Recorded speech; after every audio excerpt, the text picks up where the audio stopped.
Elon, what egg hatched you into this world? Where were you before you? Well, I was born in South Africa. Born in South Africa, And and you come to America and make $1 billion. yeah, I mean, I didn't expect to make $1 billion, I suppose.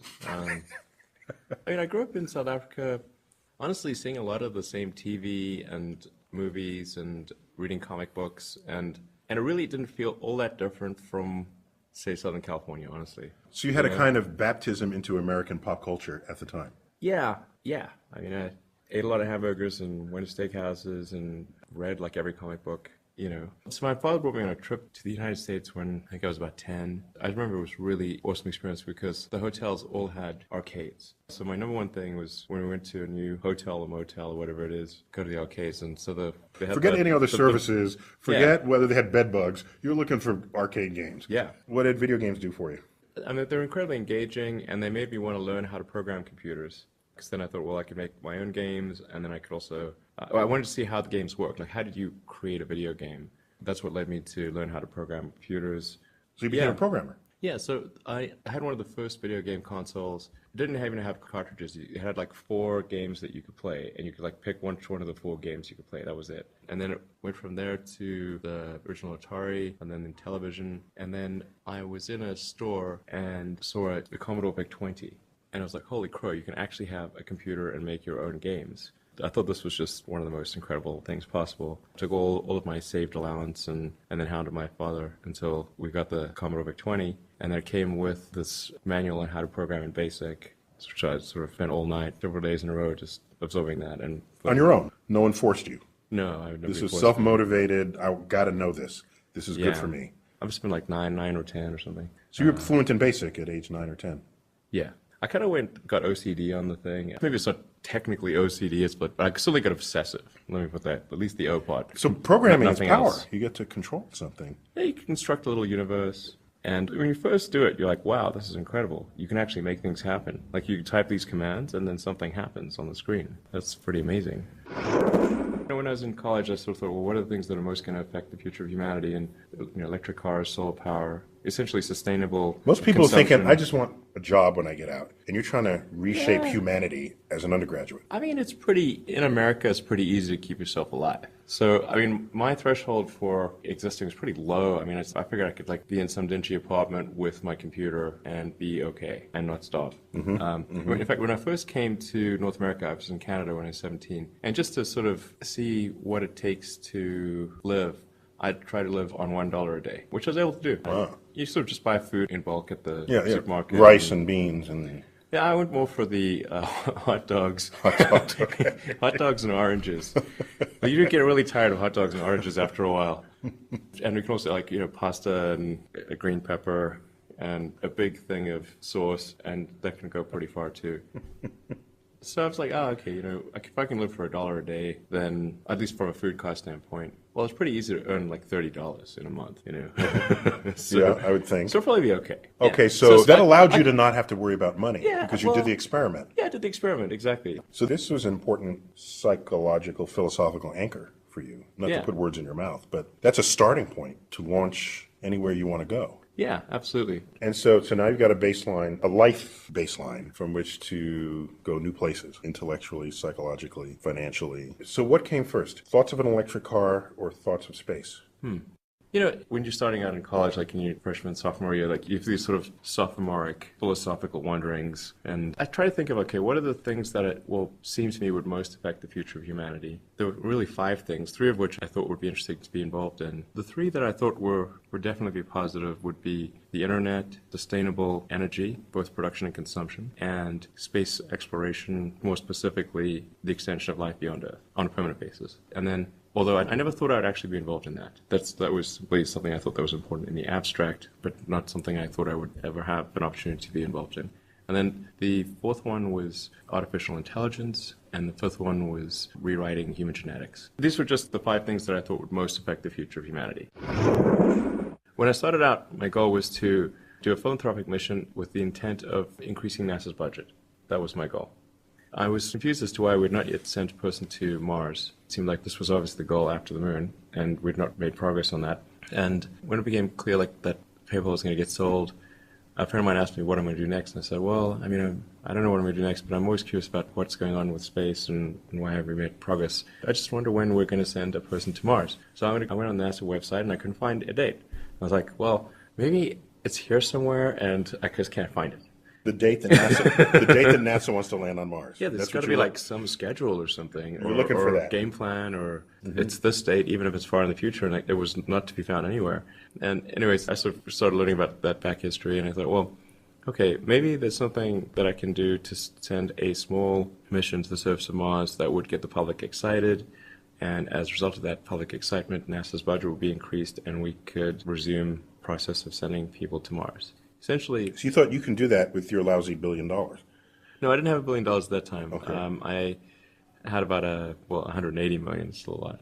And I figured, well, maybe I could spend half of that on a mission to Mars. So I spent a fair bit of time investigating the space industry and eventually decided on this idea of sending a small greenhouse to the surface of Mars. And we called it the Mars Oasis mission. And so you'd have seeds in dehydrated gel that would land, you'd hydrate the gel upon landing, and you'd have this great shot of green plants on a red background, and the public responds to precedents and superlatives. So this would be the first life on another planet, the furthest that life's ever traveled, as far as we know. And That's how you get a headline. yeah, exactly. It's got to be something new or something superlative. And I thought, well, okay, and that would maybe reinvigorate excitement, and the result would be NASA's budget gets increased. So the whole goal in the beginning was just, how do we get more money for NASA? But after spending a fair bit of time on this, I came to the conclusion that I was actually incorrect. My initial assumption was wrong, because I thought that where there's a will, there's a way, and that we just sort of lost our will. But that's false. There's plenty of will. People needed to believe that there was a way, and a way that would not bankrupt the country or mean that they would have to sacrifice something of critical importance like healthcare. So it became clear that the space transport problem had to be solved. Unless there was a dramatic improvement in the cost of space transport, then none of it would matter. So in your first successful launch, what was the cost per pound to orbit? About $6,000. $6,000. Okay, that's an improvement. Yeah, not bad. Not $100 a pound. No. To get to $100 a pound, you need a big rocket that's fully reusable. Are you there yet? No. We're making progress, though. It's been 12 years. So far, we've not recovered a stage. But I think we'll recover a stage within the next year and be able to reflight. Is there a date on your website where someone can say, he's going to land on Touché. Mars? Good point. That sounds like a no. Well, I mean, I've said it publicly many times, although maybe we should put something on the website, which is that I think we've got a decent shot of being able to send a person to Mars in about 11 or 12 years. From a terrestrial standpoint, the biggest problem we need to solve on Earth this century is sustainable production and consumption of energy. This really is quite a serious problem. People really should take this quite seriously. Even if you put the environmental consequences of dramatically changing the chemical composition of the oceans and atmosphere aside, we will eventually run out of oil. Holding that aside.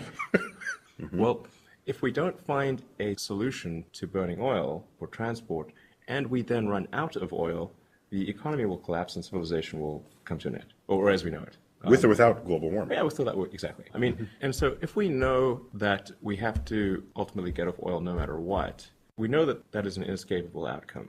It's simply a question of when, not if.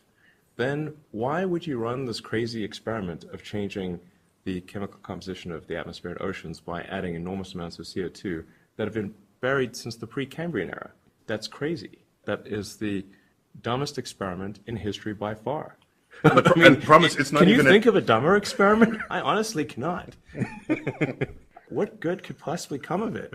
So therefore, we need another solution here. But of course, electric cars still uses coal. That's why you need sustainable power production, like solar and wind. Which can still charge your car. Yes. Of course, what we all really want are flying cars. Do you? Yeah.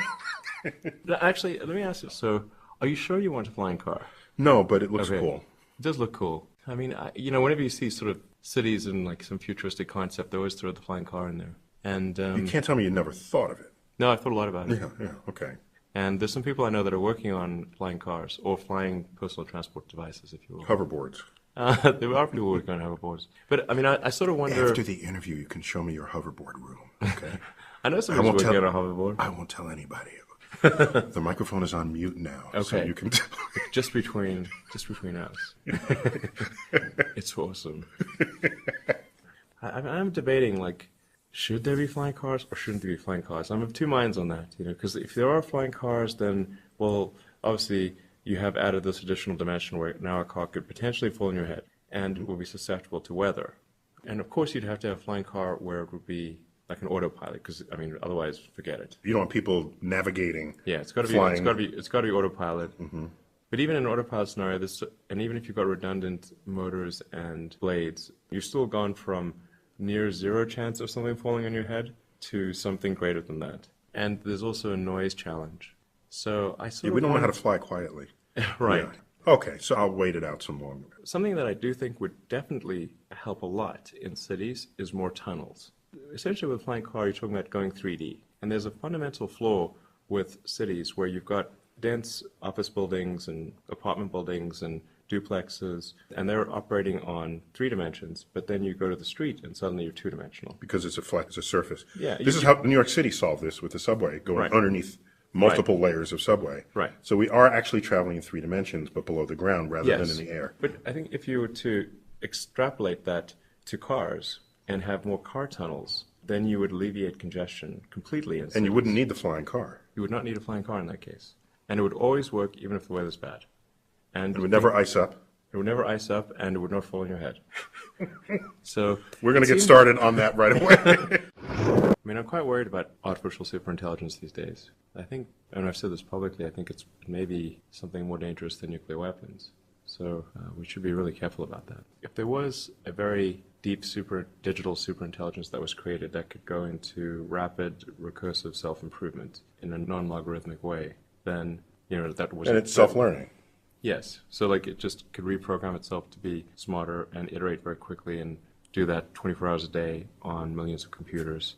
Well, Then that's all she wrote. That's it. all she wrote. Okay. I mean, we will be like a pet Labrador if we're lucky. I have a pet Labrador, by the way. We'll be their pets. It's like the friendliest creature. But No, they'll domesticate us so that we Yes. will be Exactly. lap pets to them. yes. I mean, or something strange is going to happen. They'll keep the docile humans and get rid of the violent ones, and then Yeah. breed the docile humans. Yeah, I mean, the utility function of the digital superintelligence is of stupendous importance. Yeah. What does it try to optimize? And we need to be really careful with saying, oh, well, how about human happiness? Because it may conclude that all unhappy humans should be terminated. And, that we should all just be captured and with dopamine and serotonin directly injected into our brains to maximize Happiness. because it's concluded that dopamine and serotonin are what cause happiness. Therefore, Therefore, maximize that. I'm just saying we should exercise caution. I'm quite optimistic about the future. I mean, I don't think we're about to enter a dark age. It could happen, but it's not, I think, not likely anytime soon. not before you get to Mars. Hopefully not before we get to Mars. But bear in mind that And part of the act of trying to get to Mars is a force to keep us out of the dark ages. I mean, there's always a chance that something calamitous could happen to Earth, either a natural or man-made catastrophe. Certainly we see that in the fossil record. And we've invented all sorts of ways of doing ourselves in that the dinosaurs didn't have.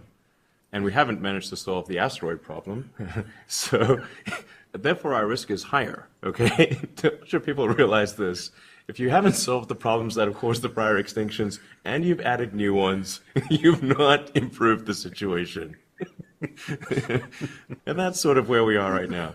And there are people, there are some really smart people that are a lot more pessimistic than I am, like, the Stephen Hawkings of the world and Martin Rees, the royal astronomer. They're all quite pessimistic. I'm a naturally optimistic person, but I do think that there's value in establishing life insurance, which, if life as we know it is on more than one planet, then the light of consciousness as we know it is likely preserved into the future for much longer.